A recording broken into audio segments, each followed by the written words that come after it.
Evening time மழை நேரத்தில் பிள்ளைகளுக்கு நல்லா கிறிஸ்பியாக ஸ்நாக்ஸ் செஞ்சு கொடுக்கலாம். கோதுமை மாவில் ஹெல்த்தியாக பண்ணலாம். கோதுமை மாவு 1.5 கப் போட்டிருக்கேன். சால்ட்டு போட்டு ஒரு ஸ்பூன் நெய் போட்டு மாவை விரவிட்டு அப்படியே தண்ணி ஊற்றி நல்லா கெட்டியாக பிசைச்சிக்கிறணும். சப்பாத்தி மாவோட பூரிக்கு பிசைகிற மாதிரி நல்லா கெட்டியாக பிசைஞ்சிக்கிறணும். இருகலாக இருந்தால் தான் நல்லா தேய்ச்சி போட நல்லா வரும். மாவு பிசைஞ்சு ஊற வைக்கணும்னு அவசியம் இல்லை. சப்பாத்தி மாதிரி பிசைஞ்சு அப்படியேவும் ஸ்டஃபிங் ரெடி பண்ணிவிட்டு தேய்ச்சிடலாம். அவ்வளோ நேரம் அது ஊறுனா போதும்.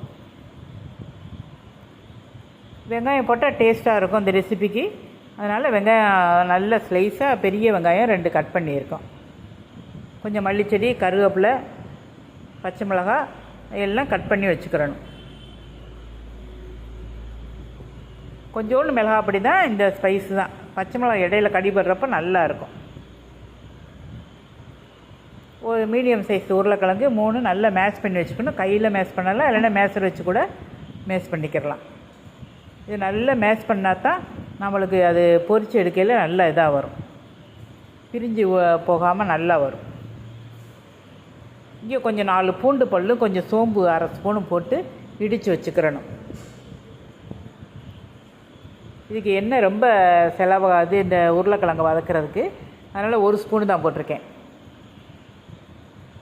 அந்த இஞ்சி பூண்டு சோம்பு போட்டு ஒரு லேசாக ஒரு 10 செகண்ட் வதக்கினதுக்கப்புறம் கருவேப்பிலை, பச்சை மிளகாயில் கொஞ்சம் சால்ட்டு ஏறிச்சுன்னா கொஞ்சம் டேஸ்ட் நல்லாயிருக்கும். பச்சை மிளகாய் கடிபடுறப்போ உப்போடு சேர்ந்து வரும், நல்லாயிருக்கும். கொஞ்சம் வெங்காயம் இதை போட்டு நல்லா வதக்கிக்கிறோம். இது ஒரு 2-3 நிமிஷம் வதக்கினா கூட போதும். இது வத்தல், மல்லி, மஞ்சள், கரம் மசாலா எல்லாம் சேர்ந்த ஒரே பொடி. தனித்தனியாக ஒவ்வொரு டப்பாவை எடுத்து போட வேண்டியதில்லை. இந்த ரெசிபி கூட மசால் பொடி ரெசிபி கூட போட்டிருக்கேன். இப்போ மேஷ் பண்ண உருளைக்கிழங்கை போட்டு அப்படியே நல்லா ஒன்று சேர எல்லாம் சேர்ந்து வந்துடணும். எல்லா பக்கமும் உப்பு, உரப்பு, வெங்காயம், மசாலா எல்லாம் சேர்ந்துடணும். கடைசியாக மல்லிச்செடியை போட்டு இது பண்ணிக்கிறோம். இது அப்படியே லேயராக சப்பாத்தி மாதிரி செஞ்சு உள்ளே ஸ்டஃப் பண்ணி கச்சோரி மாதிரி கொடுக்கலாம். அப்படி இல்லைன்னா சின்ன சின்ன பீஸாக ஆக்கி அப்படியே ஸ்ப்ரிங் சமோசா மாதிரி செஞ்சு கொடுக்கலாம். எப்படி செஞ்சு கொடுத்தாலும் நல்லா இருக்கும், பிள்ளைங்க ரசித்து சாப்பிடுவாங்க. இந்த மழை நேரத்தில் இப்படி விதவிதமாக நல்ல கார ரெசிபிலாம் சாப்பிட்றதுக்கு சுகமாக இருக்கும். இப்படி செஞ்சு சாப்பிட்டு ஒரு டீ சாப்பிட்டா கூட போதும், நல்ல ஃபில்லிங்காக இருக்கும் ஈவினிங் டைம். இப்படி எண்ணெயும் மாவு தடவி நல்லா மடித்து எல்லா பக்கமும் 4 பக்கமும் மடித்து நம்ம போட்டோம்னாக்கோ நல்ல லேயர் கிடைக்கும். அது கச்சோரிக்கு அப்படி செய்யலாம்.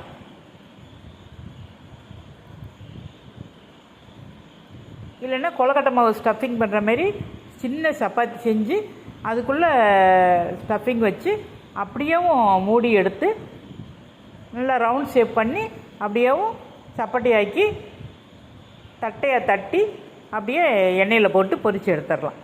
அப்படியும் செய்யலாம். இப்படி எல்லா பக்கமும் மடித்து அதை கட் பண்ணி திருப்பி தேய்ச்சி திருப்பி லேயர் போடலாம். 2 விதமாகவும் செய்யலாம். சிம்பிளாகவும் செய்யலாம், இப்படியும் செய்யலாம். இப்படி செஞ்சோம்னா லேயர் கிடைக்கும்.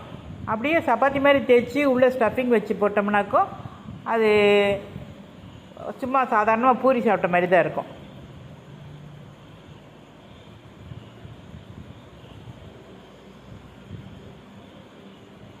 அந்த உருளைக்கிழங்கு கலவையை வச்சு அப்படியே எல்லா பக்கமும் மூடி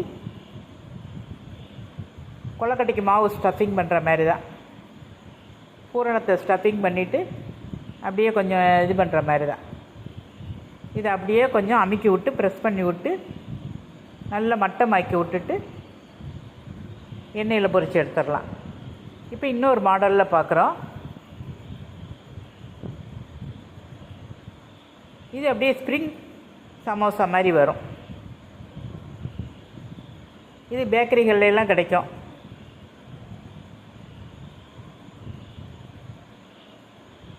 கடைகளில் ரொம்ப காசு கொடுத்து வாங்குறதுக்கு நம்ம சிம்பிளாக வீட்டில் நம்ம கொஞ்ச நேரத்துலையே ஒரு அரை மணி நேரத்துக்குள்ளே எல்லாமே செஞ்சு முடிச்சிடலாம். நல்ல திருப்தியாக சாப்பிட்லாம் வீட்டில் செஞ்சால். நடுவில் இப்படி ஒரு டம்ளரு ஏதாவது கிண்ணம் வச்சுக்கோங்க. நம்ம செஞ்ச அந்த ஸ்டஃபிங்கை அப்படியே எல்லா பக்கமும் ஈவனாக அப்படியே பரத்தி விட்டுக்கிறணும்.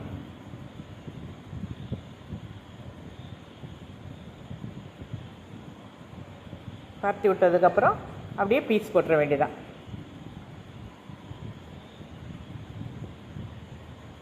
இது எவ்வளோ செஞ்சாலும் செஞ்சோன்னு காலியாயிரும்.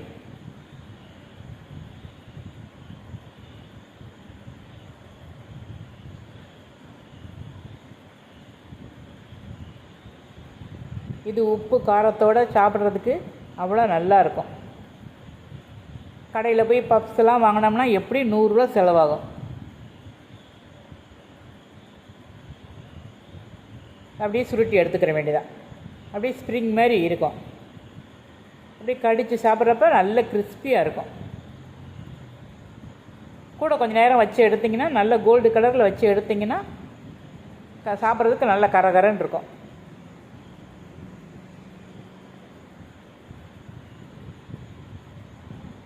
எண்ணெயை நல்லா காய வச்சுட்டு மீடியம் ஃப்ளேம் கொண்டு வந்து பொரித்து எடுத்தோம்னாக்கோ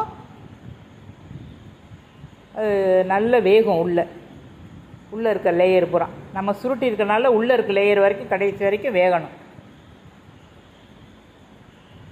வெளியே நல்ல கலராக வச்சு எடுத்துருங்க. உள்ளே நல்லா வெந்துடும்.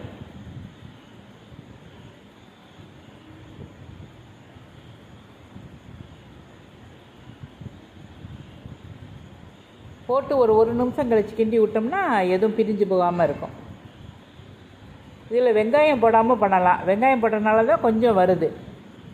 இதில் சில ஸ்டஃபிங் எப்படி பண்ணுவாங்கன்னா அந்த உருளைக்கிழங்கையும் மசால் போட்டு சால்ட்டு போட்டு அப்படியே கடல மாவை போட்டு அப்படியே பிரட்டி எடுத்துருவாங்க. அது நம்மளுக்கு எதுவுமே பிரிஞ்சு வராது. ஆனால் வெங்காயம் பச்சை மிளகா மல்லிச்செடியெலாம் போட்டு சேர்ந்து போட்டு செய்யையில் அது டேஸ்ட்டு வந்து கொஞ்சம் வித்தியாசமாக நல்லா இருக்கும். இது வந்து ஸ்ப்ரிங் சமோசா. இந்த உள்ள ஸ்டஃபிங் பண்ணது கச்சோரி. உங்களுக்கு எந்த மாடல் பிடிக்குதோ, எந்த இது உங்களுக்கு லேசாக தெரியுதோ அப்படி செஞ்சு கொடுங்க. இதுக்கு ஒரு கார சட்னி வச்சு கொடுக்குறப்ப நல்லா இருக்கும். இதுக்கு டொமேட்டோ சாஸ் தான் வச்சு கொடுக்கணும். அந்த இதில் இனிப்பு இருக்கிறனால சில பிள்ளைங்க விரும்ப மாட்டாங்க. நான் அதுக்காக உரப்பு சட்னி அப்படியே பச்சையாக அரைச்சி கொடுத்துருக்கேன். அது நல்லா இருக்கும். சுரீர்னு சாப்பிட்றதுக்கு டேஸ்ட்டாக இருக்கும். அப்படி பாருங்கள், நல்ல லேயராக நல்லா வந்திருக்கு கச்சோரி. இதுபோல் நீங்களும் பிள்ளைகளுக்கு ஈவினிங் டைம் செஞ்சு கொடுங்க. ரசித்து சாப்பிடுவாங்க.